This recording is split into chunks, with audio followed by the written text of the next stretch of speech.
welcome back to the Wandering Star Farmhouse. My name is Jeanette, and today I'm going to be sharing with you the last couple of the meals that we made for our 2-month pantry challenge, where we were trying to eat up all this food that we grew on our homestead last year to make way for the new garden season. At the end of the video, I'm going to update you on what we're working on this spring here on the homestead. All right, tonight for dinner, I am going to make some curry with a few canned goods and the sweet potato, the rest of the sweet potato that I cut up the other day, and a carrot and a potato. We really like making curry. We keep the staples on hand of the coconut milk and the curry paste. We have a couple of different kinds of curry paste that we like. But the thing is that you can use all kinds of vegetables in it, and we really like it vegetarian with the chickpeas. And one of my favorite other vegetables to put in it that I didn't have this time is cauliflower. I actually really like cauliflower in curry. Anyways, but then you can make curry also non-vegetarian. You can make it with chicken or turkey and other things as well. So it's just kind of a really versatile menu item to have in mind, because you can make it a lot of different ways based on what you have in the fridge or the pantry.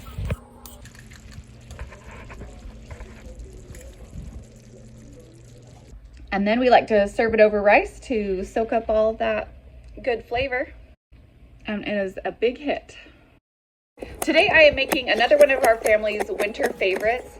It is Zuppa Toscana, inspired by the Olive Garden recipe, although I can't say that I've ever actually had it at Olive Garden. That's, can't even think of the last time I've been to Olive Garden, but you know, that's where the recipe comes from apparently.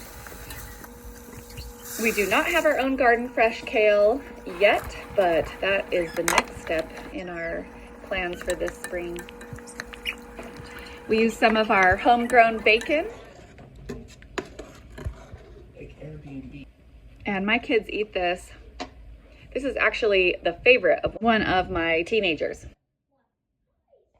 Then I've continued just making a lot of bread this pantry challenge. I feel really good about how much baking I've done. I did a lot better this pantry challenge than compared to last year with just keeping my family in the bread that they needed all the time.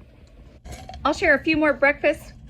We really like granola. Jeremy sometimes will do a stovetop granola, and the kids will eat it plain or with milk like cereal, or sometimes like this over Greek yogurt with a little bit of maple syrup. Wow. If we want to make a large batch, sometime we'll do it in the oven on a sheet pan. And then we have lots of oatmeal, and then here's a baked oatmeal we had one morning. You can see in this and in one of the granolas, we've got peanuts in here. It's kind of not typical. However, one of our sons is allergic to nuts, and so we use peanuts in place of a number of those other nuts we might use. And honestly, the peanuts are pretty good. Now here's one other meal that Jeremy made using our homegrown bacon. And the bacon was a little bit on the salty side, and one of my kids said, "Mom, isn't that the point of bacon?" And yes, bacon is salty, but Jeremy was looking up a recipe where we might pull some of the salt out of the pork belly.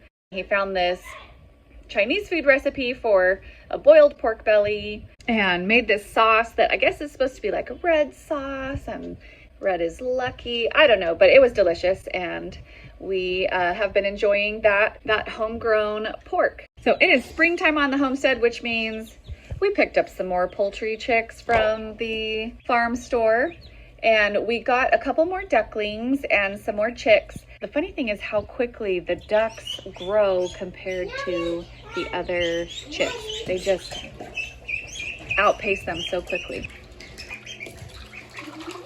I got my shirt on.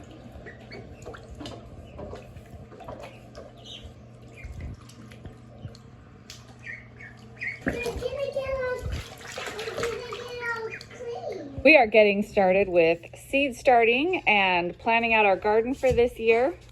Got our heating mat up here, and I am doing soil blocking in recycled containers. Here are some cabbages and broccoli. In the back, I have some sweet peas, as in the flowers. And here I have some varieties of kale, and that is arugula, and you can see the little baby bok choy. Here are some bachelor's buttons and some fennel. And I'm not sure what these ones are. You know, I never label anything well, but I think that these ones are ground cherries. And then my onions are doing great, and I'm not gonna kill them this year. My son has started some little basil plants over there. So we are getting excited. Our outdoor gardening season will begin on St. Patrick's Day. We always do peas on St. Patrick's Day. And that's about when I'm gonna be planting some of this other stuff out as well. So please hit that subscribe button to follow along and to see all the adventures we get up to this spring on the homestead.